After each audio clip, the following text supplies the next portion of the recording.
बिस्मिल्लाहिर्रहमानिर्रहीम। Welcome to Canter publishers video session.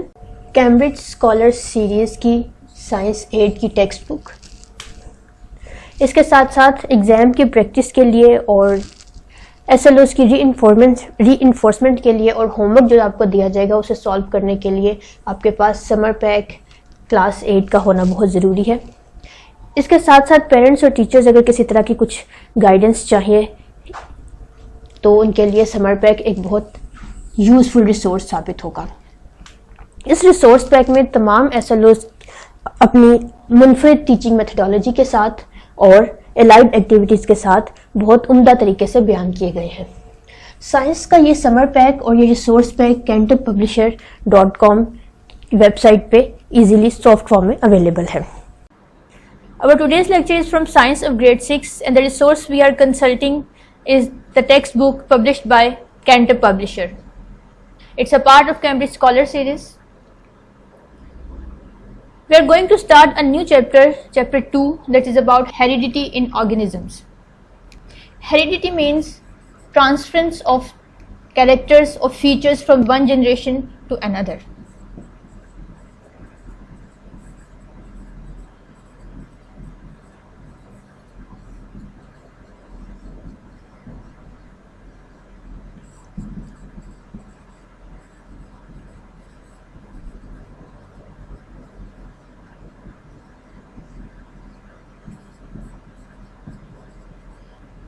And in this chapter we will study how the features just as height, hair color, hair type, eye color, even intelligence transfer from one generation or parent generation to their offsprings.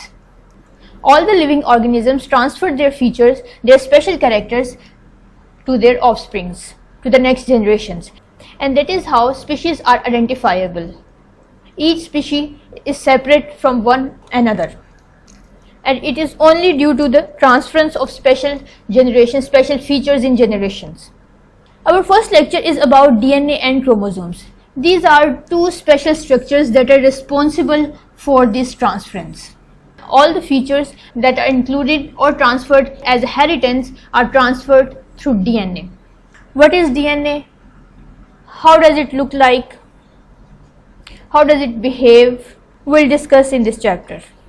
The SLO that supports our lecture 1 is SLO 2, identify DNA and chromosomes in the cell diagram. Here we are again studying the SLO 2 first of all, and we are just ignoring SLO 1 for the time being. Question arises why we are studying the question 2 with SLO 2 before SLO 1. The reason is mitosis and meiosis are two processes of cell division.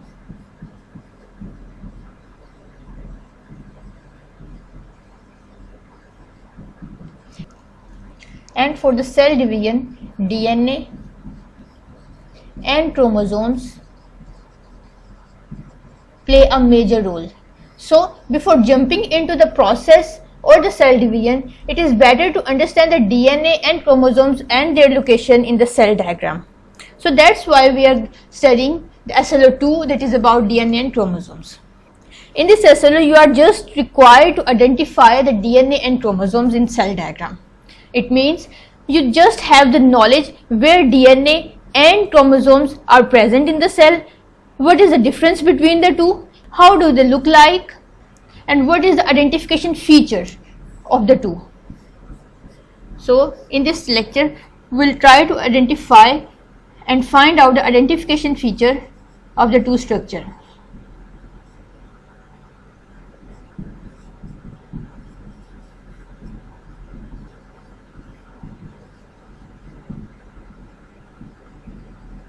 If you open your textbook at page 24 and page 25, you will find the topic 2.2 DNA and chromosomes in a cell.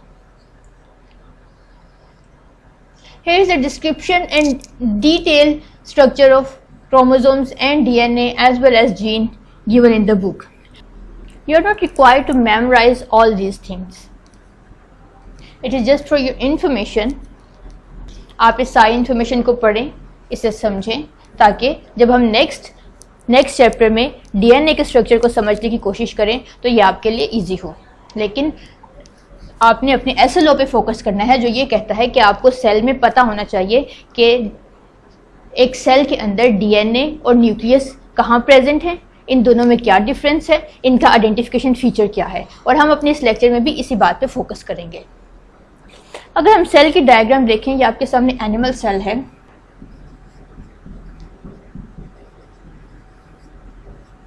Animal cell हो या plant cell हो, यहाँ हमने as example animal cell discuss किया है। दोनों sales में nucleus present है, क्योंकि दोनों लिविंग यूकैरियोटिक लिविंग ऑर्गेनिजम्स के सेल हैं, लिहाजा दोनों में न्यूक्लियस प्रेजेंट है। और वो न्यूक्लियस हम पहले भी डिस्कस कर चुके हैं और आप जानते भी हैं कि nucleus are responsible for control, coordination,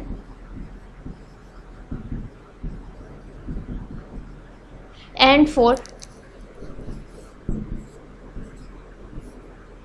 genetics. Genetics का मतलब ये है कि तमाम फीचर्स एक इंडिविजुअल के न्यूक्लियस में इनकोड होते हैं, लेकिन न्यूक्लियस का सारा न्यूक्लियस जेनेटिक फीचर्स के लिए स्पेसिफाइड नहीं है, बल्कि न्यूक्लियस के अंदर कुछ ऐसे स्ट्रक्चर्स प्रेजेंट हैं जो जेनेटिक इंफॉर्मेशन को अपने अंदर स्टोर करते हैं और at the time of cell division, at the time of meiosis, they transfer it to the next generation. तो न्यूक्लियस के अंदर अगर आप इस न्यूक्लियस को अंडर द माइक्रोस्कोप देखेंगे तो आप इसमें बहुत माइन्यूट सी थिन थ्रेड लाइक स्ट्रक्चर्स दिखाई देंगे, कुछ इस तरह के, जो कि आम हालात में आइडेंटिफाइएबल नहीं होते। ये थ्रेड लाइक स्ट्रक्चर्स असल में क्रोमोसोम होते हैं। ये क्रोमोसोम अब सिर्फ उसी वक्त विजिबल होंगे जब सेल डिवाइड करेगा। At the time of cell division chromosomes अपने आप को कंडेंस कर लेते हैं, ये डुप्लीकेट करते हैं, अपनी रेप्लिकेशन करते हैं, अपनी कॉपीज बना लेते हैं और कंडेंस फॉर्म में आ जाते हैं। कंडेंस फॉर्म में आने से ये विजिबल हो जाते हैं। अगर आप इनको सेल डिवीजन के अलावा रेगुलर देखेंगे तो ये बिल्कुल थ्रेड लाइक स्ट्रक्चर्स दिखाई देंगे और इनके स्ट्रक्चर को आइडेंटिफाई करना पॉसिबल नहीं रहेगा। ये क्रोमोसोम है, क्रोमोसोम हमेशा पेयर फॉर्म में प्रेजेंट होते हैं, यानी ये दो की पेयर, दो की फॉर्म में होते हैं।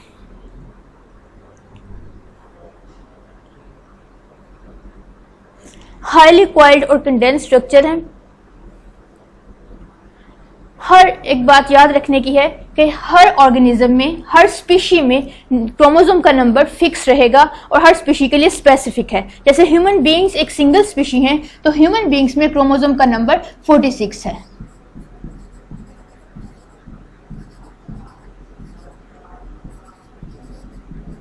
यानी इनमें 46 क्रोमोसोम्स हैं जो कि 23 पेयर्स की फॉर्म में प्रेजेंट है।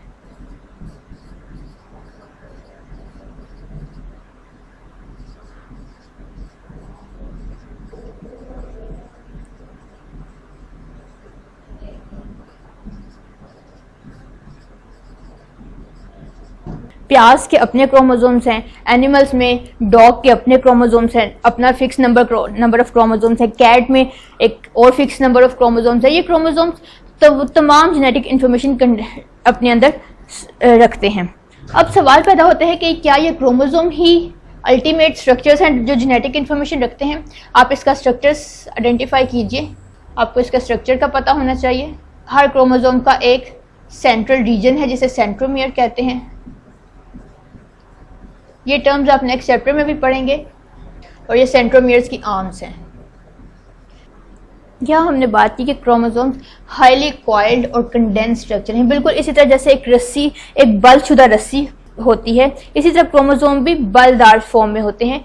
इनमें ये आप देख सकते हैं इस पिक्चर में कि ये हाईली कंडेंस एक रोप लाइक स्ट्रक्चर कंस्ट्रक्ट करते हैं।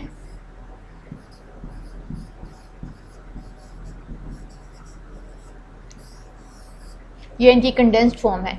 ये क्रोमोसोम था, क्रोमोसोम का एक छोटा सा पार्ट हमने लिया, उसको जूम करके आपको दिखाया, जो कि इसके कॉइल्स आप देख सकते हैं कि ये किस कलर कंडेंस है। इन्हीं को अगर हम अनकॉइल करेंगे तो ये कुछ इस तरह का स्ट्रक्चर बनाएंगे।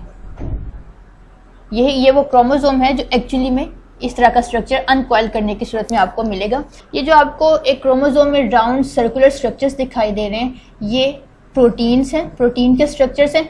इन प्रोटीन के स्ट्रक्चर्स के अंदर जेनेटिक इंफॉर्मेशन एक थ्रेड लाइक फॉर्म में लिपटी हुई होती है, सराउंड की होती है, और ये एक यूनिट को कहते हैं न्यूक्लियोसोम। ये सब याद रखना एसएलओ की डिमांड नहीं है, लेकिन आपको पता होना चाहिए, मालूम होना चाहिए। और ये प्रोटीन्स हैं और इन प्रोटीन्स का स्पेसिफिक नेम है हिस्टोन। अब ये जो थ्रेड लाइक स्ट्रक्चर्स हैं ये क्रोमोसोम थे, क्रोमोसोम कंडेंस फॉर्म में थे। जब हमने इसको अनकॉइल किया तो ये हमारे पास इस तरह से एक यूनिट वाइज आ गए। अब आप देख सकते हैं कि हर प्रोटीन के ऊपर एक थ्रेड लिपटा हुआ है। ये थ्रेड एक्चुअली में डीएनए है, यानी क्रोमोसोम ही असल में डीएनए है, लेकिन क्रोमोसोम एक कंडेंस फॉर्म में है, जबकि डीएनए उसका एक फाइबर है। Coiled chromosomes are actually DNA, यानी क्रोमोसोम को जब भी हम खोलेंगे तो हमें डीएनए मिलेगा। अब डीएनए क्या है ये आप इस पिक्चर में देख सकते हैं। इसी थ्रेड को जो कि इस हिस्टोन प्रोटीन के ऊपर था, इसको हमने जब अनकॉइल किया, इसको मजीद अनवाइंड किया, तो ये हमें इस तरह का एक लैडर लाइक स्ट्रक्चर दे रहा है। ये जो लैडर लाइक स्ट्रक्चर है आप देख सकते हैं कि इसके 2 स्ट्रैंड्स हैं, यानी ये डबल स्ट्रैंडेड स्ट्रक्चर है।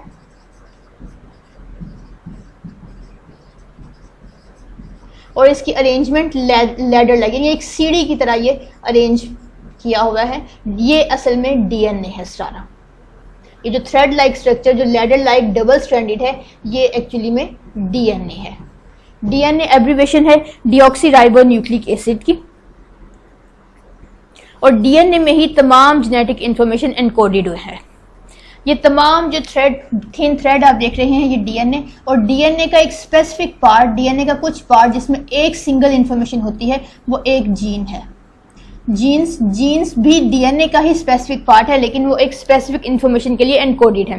यानी अगर डीएनए के इस पार्ट में हेयर कलर की इंफॉर्मेशन है तो ये हेयर कलर की जीन है। नेक्स्ट पार्ट में अगर हाइट की इंफॉर्मेशन है तो ये हाइट की जीन है। उससे नेक्स्ट पार्ट में अगर आई कलर की इंफॉर्मेशन है तो ये आई की जीन है। So genes are the part of DNA encoded a specific message, encoded a specific features.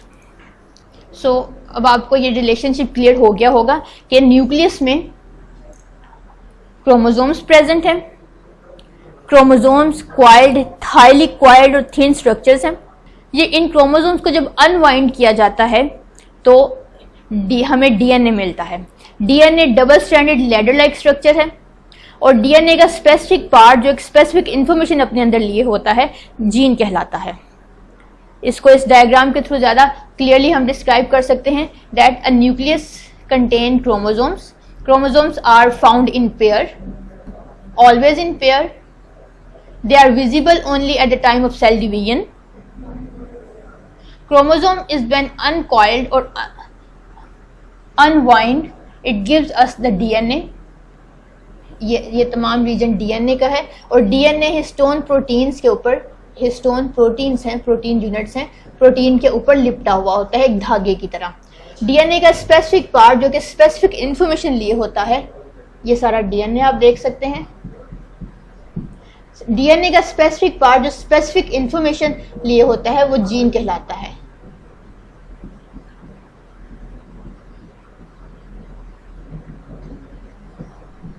और डीएनए का एक यूनिट न्यूक्लियोटाइड कहलाता है। मुख्तलिफ न्यूक्लियोटाइड्स मिलकर डीएनए बनाते हैं। यानी जैसे नर्वस सिस्टम एक न्यूरॉन उसका यूनिट था, इसी तरह एक्सक्रीटरी सिस्टम में नेफ्रॉन यूनिट था, इसी तरह डीएनए का बिल्डिंग ब्लॉक, डीएनए का फंक्शनल यूनिट न्यूक्लियोटाइड है। तो एग्जाम में क्वेश्चन भी आपको इसी से रिलेटेड आएगा, जिसके बारे में आपको पता होना चाहिए कि डीएनए और क्रोमोसोम्स और जीन में क्या रिलेशन है और ये कहाँ कहाँ प्रेजेंट होते हैं। अब आते हैं हम अपने होमवर्क की तरफ। रिव्यू एक्सरसाइज खोलिए। पार्ट ए है fill the circle of correct option against each statement. हर क्वेश्चन की एक स्टेटमेंट है और उसके 4 ऑप्शंस हैं। आपने स्टेटमेंट को गौर से पढ़ना है और करेक्ट आंसर को फाइंड करना है। क्वेश्चन 4 आप सॉल्व करेंगे जो हमारे लेक्चर 1 से रिलेटेड है। Choose best option from largest to smaller in hierarchy. Genes, DNA, chromosomes, DNA, chromosomes, gene, यानी आपने लार्जेस्ट सब बताना है कि सेल के न्यूक्लियस में हेरिडिटी मटेरियल में लार्जेस्ट यूनिट क्या है और स्मॉलर यूनिट क्या है। क्या ये जीन्स लार्जेस्ट है और स्मॉलेस्ट यूनिट क्रोमोसोम है? क्या क्रोमोसोम लार्जेस्ट है और जीन स्मॉलेस्ट है? या डीएनए लार्जेस्ट है और जीन्स स्मॉलेस्ट यूनिट है, या जीन्स लार्जेस्ट है और डीएनए स्मॉलेस्ट है। आप पिक्चर को, डायग्राम को देखिए और आप इजीली आइडेंटिफाई कर सकेंगे कि इनहेरिटेंस की या जेनेटिक मटेरियल की हायरार्की में लार्जेस्ट यूनिट कौन सा है और स्मॉलर यूनिट कौन सा है। नेक्स्ट पेज पे आइए, पेज 30 पे, ये भी रिव्यू एक्सरसाइज का पार्ट है। इसका क्वेश्चन 6 आप सॉल्व करेंगे। This structure is always found in pair. आपने वो स्ट्रक्चर आइडेंटिफाई करना है जो हर वक्त, जो ऑलवेज इन पेयर होता है। क्या वो जीन्स हैं, क्या वो क्रोमोसोम्स हैं, डीएनए है, हिस्टोन्स है, जो भी राइट आंसर है आप उसका सर्कल फिल करेंगे।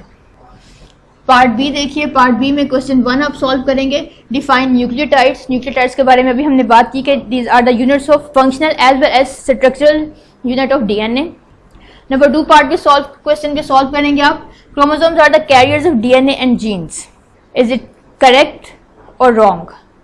If the statement is correct or wrong, you have to give the reason in either case.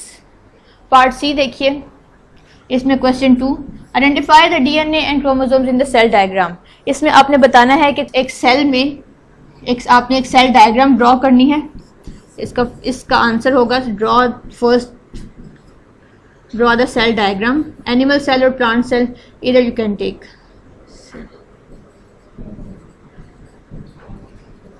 Draw nucleus.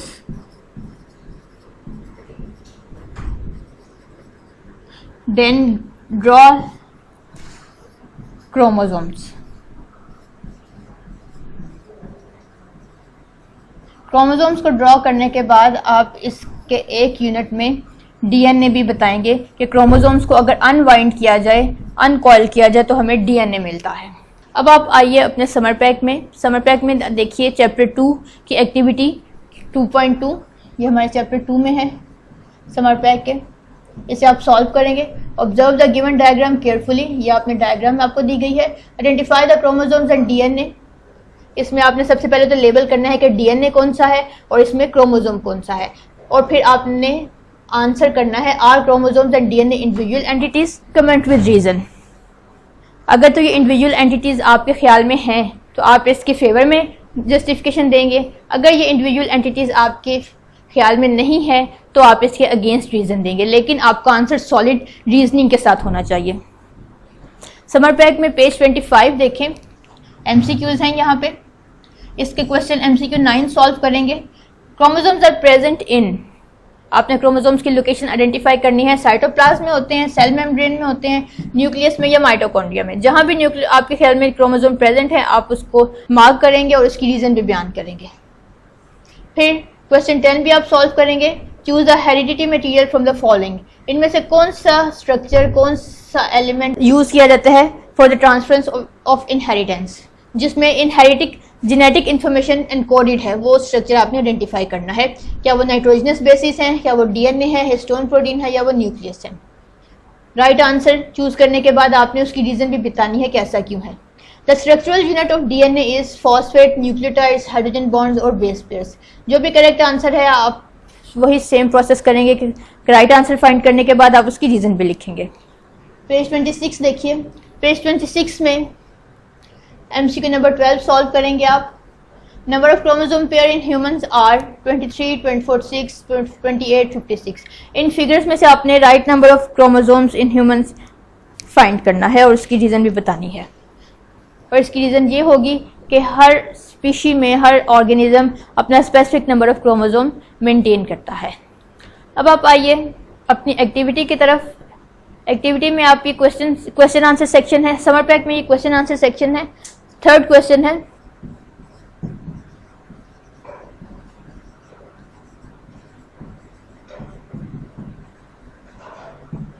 Draw an animal cell to show DNA and chromosome in its nucleus. इसका answer आप पहले भी कर चुके हैं, यहाँ आप उसे दोबारा सॉल्व करेंगे। आपने एनिमल सेल बनाना है, उसका न्यूक्लियस ड्रॉ करना है, उन्हें लेबल करना है और इसमें न्यूक्लियस, क्रोमोसोम्स और डीएनए भी ड्रॉ करना है। हम अपना सेकंड एसएलओ अचीव कर चुके हैं। नेक्स्ट एसएलओ में हम सेल डिवीजन पढ़ेंगे। Thank you very much.